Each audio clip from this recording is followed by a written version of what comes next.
존경하는 57만 시흥 시민 여러분 안녕하십니까? 성운창 의원입니다. 시흥시 행정 중에서 시민이 느끼는 가장 불편하고 뒤처지는 행정이 대중교통 분야와 환경 분야라는 것은 이제 두말하면 잔소리가 되었습니다. 그래서 본 의원은 임병택 시장님께 이에 대한 시정 질문을 하고자 합니다. 그중 먼저 대중교통에 관한 질문을 하겠습니다. 버스 회사를 경영하는 사람들, 전 현직 공무원들, 대학 교수, 대중교통 전문 연구원, 그리고 대중교통을 이용하는 시흥 시민들을 비롯해 본 의원은 지난 2달간 많은 사람을 만났습니다. 시흥시 대중교통이 어디서부터 고장이 났는지, 어디에서 헛바퀴가 도는지 알기 위해서였습니다. 무슨 고질적 문제가 있길래 20년, 30년이 지나도 조금도 변하지 않고 시민의 원성이 계속되고 있는지 그 이유가 정말로 궁금해졌기 때문입니다. 임명택 시장님, 20, 30년이 되어도 고질적으로 변하지 않는 불만 1위가 대중교통입니다. 그 중에서도 44.5%를 차지하고 있는 불만은 배차 지연과 배차 누락입니다. 이 문제를 해결하면 시흥시의 대중교통은 시민들로부터 환영을 받을 수 있다고 감히 자신합니다. 지금까지 시흥시 행정이 그냥 손 놓고 있지는 않았을 것입니다. 1995년 이후 여러 명의 민선시장들 그리고 대중교통 부서에 근무했던 수많은 공무원이 아무것도 하지 않고 시간만 보내지는 않았을 것입니다. 그런데 왜 시민들은 시흥시의 가장 고질적인 문제로 여전히 대중교통을 꼽는지 이유가 너무도 궁금했습니다. 시흥시의 대중교통에 실망한 사람들은 이제 지쳐서 시흥시 대중교통이 아니고 대중고통이다라고 말하는 소리까지 들었습니다. 참 신기한 일입니다. 서해선 전철이 개통되어도 서울에 가려면 기본적으로 약속 2시간 전에 집을 나서야 합니다. 개통 전이나 후나 조금도 변화가 없습니다. 서울 강남행 새 광역버스가 생겼다지만 왜 서울 가는 시간은 10분도 줄어들지 않는지 참 신기하기만 합니다. 시흥시천역에서 전철을 내려 장곡동 집까지 오는데 어째서 30분이나 걸리는지 이상한 일입니다. 서울에서 함께 있던 친구가 일산에 있는 집에 이미 도착했다는데 나는 왜 아직도 사당에서 버스를 기다리고 있는지 이상한 일입니다. 전철이 개통되면 기존의 버스 노선을 더 비틀고 광역 노선은 고속도로에 오를 때까지 30분 이상을 헤매고 다니니 버스 운행 시간이 줄어들 수가 있겠습니까? 정원동에 있는 고등학교에 다니는 장곡동 학생이 아침 7시 30분에 집을 나서길래 9시까지 가면 되는 학교에 가려고 그렇게 일찍 나서는 이유를 물었습니다. 걸리는 시간이 구무질이라 1시간 반 전에 나서야 지각을 하지 않는다는 것입니다. 장곡동에서 차를 몰고 마요로를 달리면 20분도 채 걸리지 않습니다. 이 자리에 계신 분들 대부분 자가용을 몰고 다니실 테니 모르겠지만 우리의 어린 아들, 딸 그리고 부모님들께서 지독한 대중교통 불편을 겪고 있는 것입니다. 학교까지 차로 데려다 줄 부모가 있는 학생은 그나마 낫습니다. 차를 한 대 더 살 능력이 되는 사람은 그나마 낫습니다. 교통사정이 좋은 도시로 이사갈 능력이 되는 사람은 그나마 낫습니다.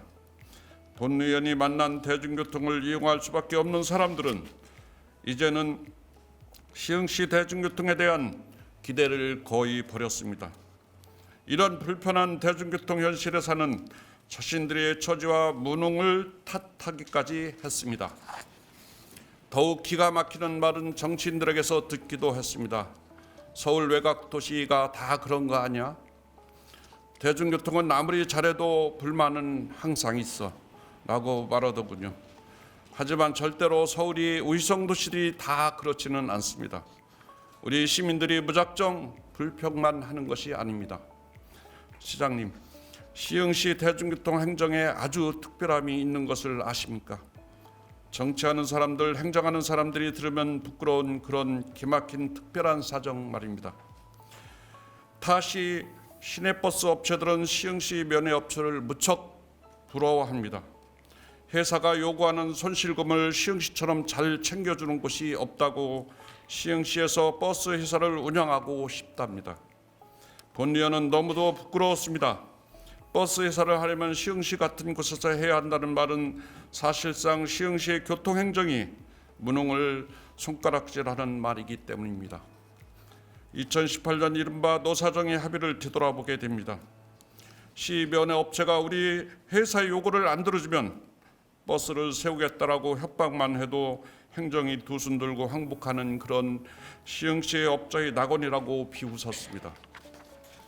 다른 도시의 버스업자들이 전 현직 공무원이 시흥시의 대중교통 정책이 있기는 한지, 시흥시의 교통행정이라는 것이 있기는 한지 이런 말들을 너무나 자연스럽게 말을 합니다. 명색이 시의원인데 바깥에서 이런 소리를 듣고 있으니 화가 나기도 하고 부끄럽기도 하고 같이 웃을 수도 없고 울 수도 없고 난감하기만 하였습니다. 전문가, 교수를 만나든 업자, 공무원을 만나든 결론은 하나였습니다. 단일 업체여서 그렇다는 것입니다. 한 업체가 독점하다시피 대중교통을 장악하고 있으니 파업 협박에도 굴복해야 하고 교통 서비스의 질은 낮아지고 노선은 갈수록 구부러지고 버스 운행은 제 맘대로 빼먹어도 업체의 구구절절한 변명만 들어주고 있다는 것입니다. 경쟁업체도 없고 시내버스 사정을 잘 아는 공무원도 없으니 시면허 버스업체는 걸적거리는 것이 별로 없습니다. 손실금까지 예산으로 보장해 주니 기업 경영도 땅 짚고 헤엄치기인 것입니다. 시흥령 준공영제라는 제도와 함께 시흥시는 갈수록 독점 버스업체의 낙원이 되어가고 시민들을 원망하고 분개하다가 결국 체념하는 악순환이 계속됩니다. 임병택 시장님, 그래서 첫 번째 제안입니다. 우리 시내로 들어오는 타시 버스 업체의 노선 계획을 적극 수용합시다. 그렇게 해서라도 시내버스 업체 사이에 경쟁을 하도록 말입니다. 조금씩 단일 업체의 폐단을 줄여나가는 것입니다. 단일 업체의 노선만으로 57만 시흥 시민의 대중교통 수요를 대처할 수 없다는 것이 지금까지 경험이고 현실입니다. 두 번째는 우리 시 면허를 받은 버스 업체를 추가하는 것입니다. 우리 시흥시의 인구 규모로 보면 복수업체 운영이 자연스러우며 단일 업체 운영이 오히려 더 이상한 상황입니다. 부천, 화성 같은 인근 도시들과 비교해 보면 알 수 있습니다. 복수의 업체로 가는 길에도 몇 가지 방법이 있겠지만 전문가들의 견해는 대체로 부분적 공영제를 제안합니다.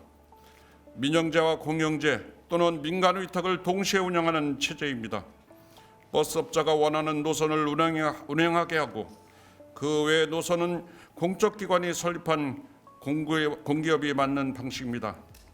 이렇게 해서 단일 업체의 폐단을 줄이고 경쟁을 통한 고객 서비스의 질도 높아지는 것입니다. 또한 우리 시가 부담하는 100억 원에 가까운 손실보상금을 다르게 쓰일 수 있습니다. 예산의 통로가 달라지는 것입니다.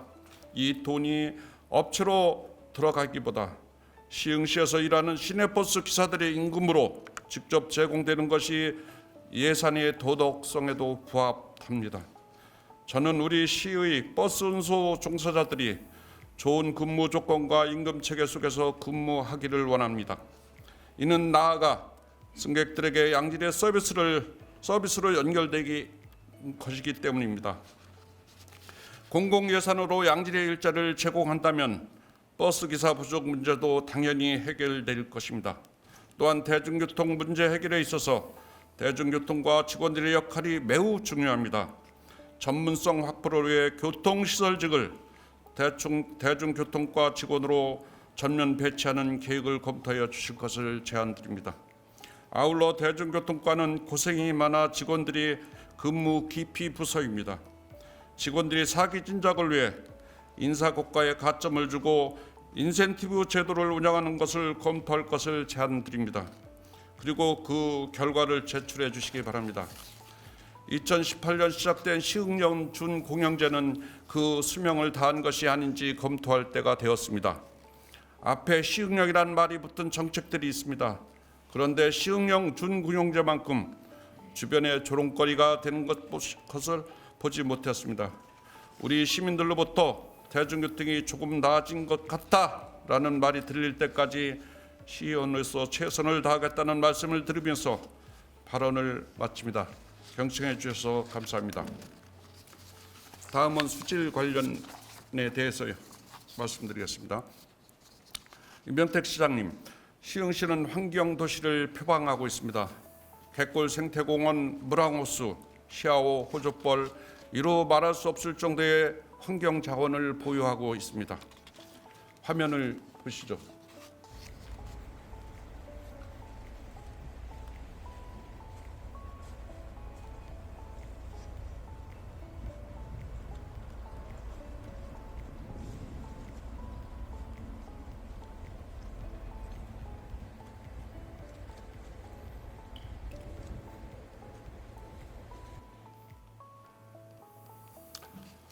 군자천 5교 부근 동영상입니다. 제2용수로 하천 유지용수를 공급하여 흐르는 하천으로 만들어 물순환의 건전성을 향상시키고 지속 가능한 생태하천을 조성하겠다는 시흥시 맑은물 관리센터 하수처리수 재이용 사업이 현 주소입니다. 유지용수가 공급되지 않아 군자천을 역류하고 있고 표층에는 상당한 부유물질이 떠다닙니다. 임병택 시장님, 이 사업을 위해 쓰인 예산은 200억이 넘습니다.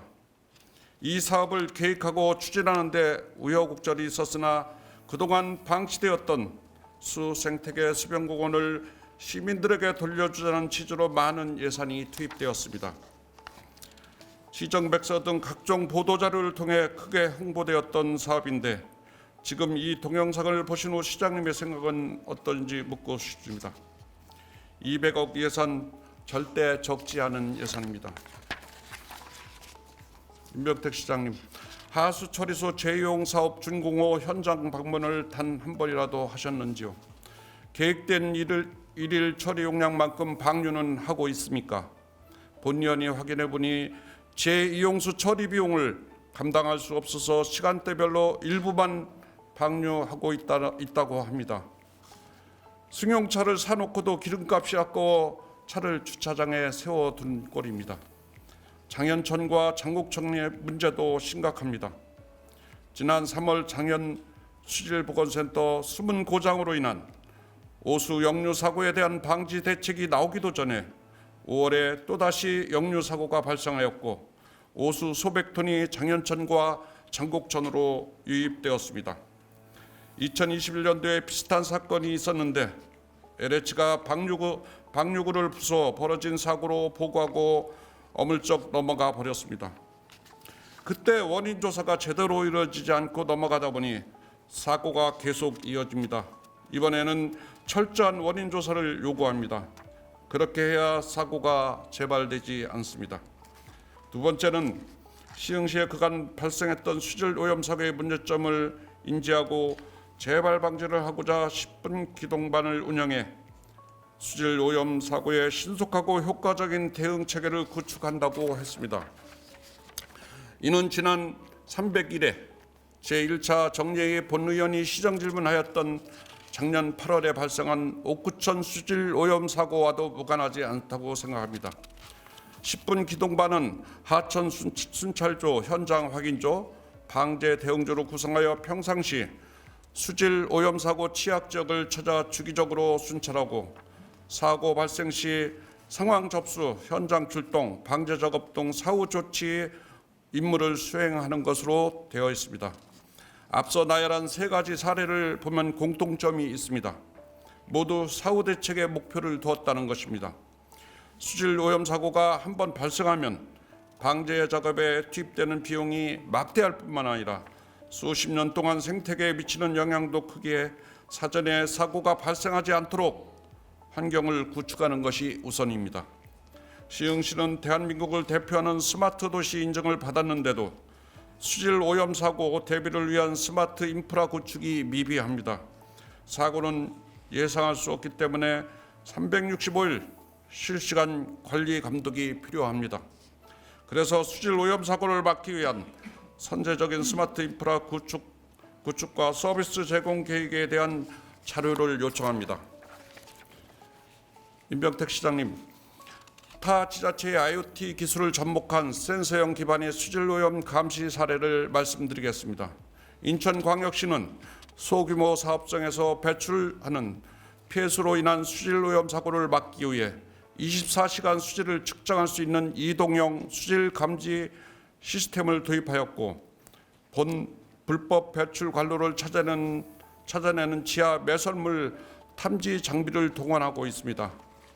이뿐만 아니라 매놀 수질 분석을 통해 고농도 오염 구간 정보와 지도를 작성하여 폐수 배출 업체 관리에 감독에 효과적으로 활용하고 있습니다. IT 기술을 활용한다면 24시간 실시간 관리가 가능하여 담당자들의 업무 부담을 줄여줄 수 있고 업체들 또한 마음 편히 무단 방류할 수 없을 것입니다. 앞서 말씀드린 스마트 기술의 사례를 시흥 스마트 허브에 적용한다면 우리 산업단지가 대개조 사업 대상지인 만큼 오염사고 제로의 친환경 산업단지의 모범이 될 것입니다.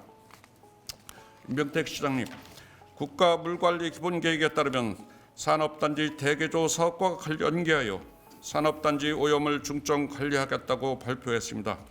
우리 시흥시가 선제적으로 산업단지 내 폐수 오염 관리 방안을 마련할 필요가 있습니다. 지금과 같이 더울 때는 스마트 허브에 있는 하천을 가보면 하천에서 나는 악취로 산책하기가 어려울 정도입니다. 39억 원의 예산을 들여 생태하천 복원 사업을 했는데도 불구하고 시민들이 그 효과를 체감하기 어려운 것은 수질이 여전히 좋지 않기 때문입니다. 작년 8월에 발생한 옥구천 무단 방류 사고에서 볼 수 있는 것처럼 여전히 불법 관로를 통한 무단 방류가 있으며 빨리 발견하지 못한다면 오염은 걷잡을 수 없이 심각할 것입니다. 스마트 허브를 관통하는 군자천, 옥구천, 정왕천은 시아오로 방류하고 있어 이 세 하천이 수질 오염을 막지 않는다면 시아오는 다시 죽음의 호수라는 오명을 갖게 될지도 모릅니다. 다른 사례로 과천시는 양재천의 실시간 수질 검사 및 수질 오염 사고 원인 규명을 위한 기초 자료 확보를 위해 센서 기반의 다항목 수질 모니터링 시스템을 설치해서 측정값을 실시간으로 확인하고 유종 탐색 시스템을 통한 기름 유출 사고 방지 사업에 올해 처음 시작했습니다. 우리 시도 정보통신 기술을 활용한 소하천 관리 사업을 적극적으로 해 나가야 합니다. 2023년 시흥시 업무 계획에 양달천, 방화천 개선 사업이 있지만 하천 정비 및 산책로 조성 이후 수질 관리가 되지 않는다면 시민들로부터 외면당할 것입니다. 스마트 도시답게 IoT 기술을 접목한 스마트 수질 모니터링 시스템을 도입하여 시민들이 안심하고 즐길 수 있는 하천을 조성하여 살기 좋은 시흥시가 될 수 있기를 바라며 시장님의 심도 있는 답변을 요청드립니다. 경청해 주셔서 감사합니다.